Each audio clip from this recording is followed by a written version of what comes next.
শীতকালে চারিদিক কেমন রঙিন হয়ে ওঠে না? জামা কাপড়, সবজি, ফল, ফুল সব কিছু বেশ রঙিন একটা ব্যাপার। তাই খাবারেও কেন নয়? সেটা ভাবতে ভাবতেই আজকে আবারও সেই 4 রকম কালারের লুচির আয়োজন করে ফেললাম। হাউজিংয়ে থাকতেও একবার কিন্তু করেছিলাম, তারপরে আর করা হয়নি।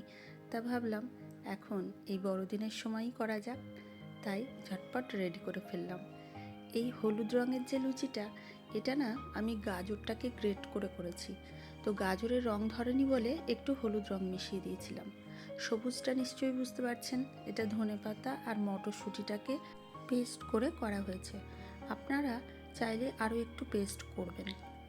এটা কিন্তু একেবারে নির্ভেজাল ময়দার লুচি, এটা সম্পর্কে কিন্তু সবাই সাবধান। এটা কমপ্লিটলি বিটের লুচি, বিটটাকে গ্রেট করে তার মধ্যে আটা মেখে করা হয়েছে, ওই জন্য কালারটা কিন্তু খুব সুন্দর ধরেছে।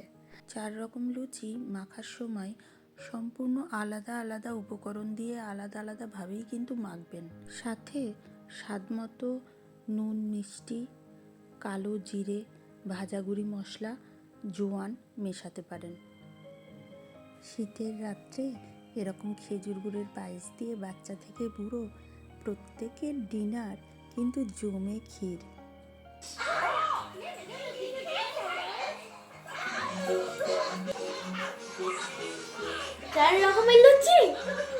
বাড়িতে সবাই অবশ্যই একবার ট্রাই করবেন।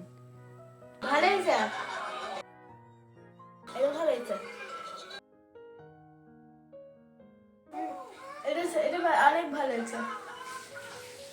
এই দুটোর মধ্যে এটা সব থেকে ভালো। এটা নর্মাল লুচি। ভিডিওটা ভালো লাগলে অবশ্যই একটা লাইক ও শেয়ার করে দেবেন। আবার দেখা হবে।